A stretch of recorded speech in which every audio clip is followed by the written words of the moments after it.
Today I will start sonnet number 29. What is sonnet? Sonnet is a 14 lines poem.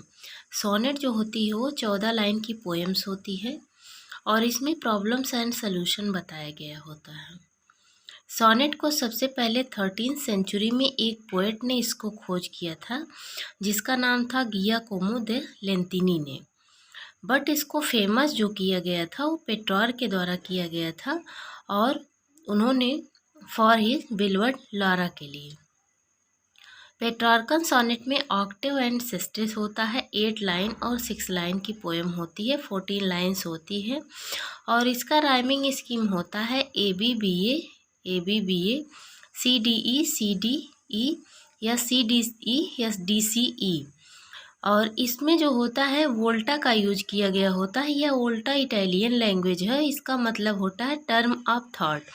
जैसे Octave 8 line की poem जब ख़त्म हो जाती है तो उसमें बीच में गैप दिया गया होता है। गैप के बाद जो होता है ऑक्टेव के बाद जो 6 लाइन की होती है उसमें सॉल्यूशन दिया गया होता है और उसी को वोल्टा कहते हैं। वोल्टा मतलब होता है टर्म ऑफ थॉट। जब पोएट्स 8 लाइन में प्रॉब्लम बताता है और 6 लाइन में सॉल्यूशन बताने जाता है तो उसका टर्म ऑफ थॉट होता है, विचार को बदल देता है।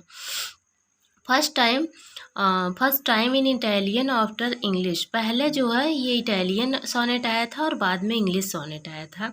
इंग्लिश सोनेट को अगर देखा जाए तो टॉमस यार्ड ने लाया था और इसमें इंग्लिश सोनेट में जो चेंजेस किया गया था वो अर्ल ऑफ सरे के द्वारा किया गया था।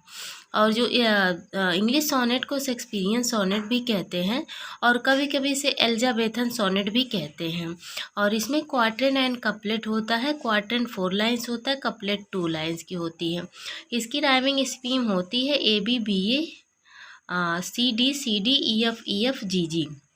और शेक्सपियर ने 154 लाइन सोनेट लिखा है और सॉल्यूशन शेक्सपियर जब देते हैं तो वो केवल अपने 2 लाइन्स की लास्ट में जो कपलेट होती है उसमें देते हैं। क्वार्टरन्स में कोई सॉल्यूशन नहीं देते हैं। और English sonnet is called Elizabethan. इसे एलिजाबेथन सोनेट कहा जाता है। इस प्रकार से सोनेट नंबर 29 की अगर हम थीम को देखते हैं तो इसमें हमें ये देखने को मिलता है कि पोएट कहते हैं कि जब भी कभी मैं निराश होता हूँ और तब मैं ये सोचता हूँ कि ना तो मेरे पास फॉर्च्यून है ना तो लोगों की नज़रों में मेरी कोई इज्जत है और मैं अकेले बैठ कर के रोता हूँ, अपने भाग्य के बारे में सोचता रहता हूँ और मुझे ऐसा लगता है कि मैं बेकार के रोने से ईश्वर को क्यों परेशान करता हूँ, क्योंकि ईश्वर मेरे रोने को बूटलेस क्राई समझ करके इग्नोर कर देता है। और मैं खुद जो है अपने भाग्य के बारे में सोचता हूँ और अपने आप को कोसता रहता हूँ और मेरी इच्छा ये भी रहती है कि ईश्वर क्यों मेरी बातों को सुनेगा। ना तो मेरे पास हर व्यक्ति की तरह गुड लुक नेचर्ड है और ना तो मेरे पास अच्छे फ्रेंड्स को हैं और ना तो मैं बहुत अच्छा स्किल्ड हूँ और ना तो ही मेरे पास कोई अपॉर्चुनिटी है जो मुझे मिलती है।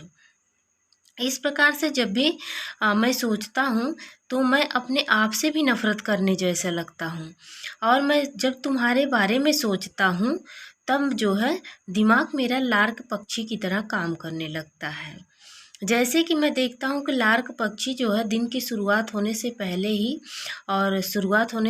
ही भोर में पहुँच जाती, कहाँ पृथ्वी को छोड़ देती है और हेवन के गेट के पास पहुँच जाती है। क्यों पहुँच जाती? क्योंकि ईश्वर के लिए उसे गीत गाना होता, भजन गाना होता है।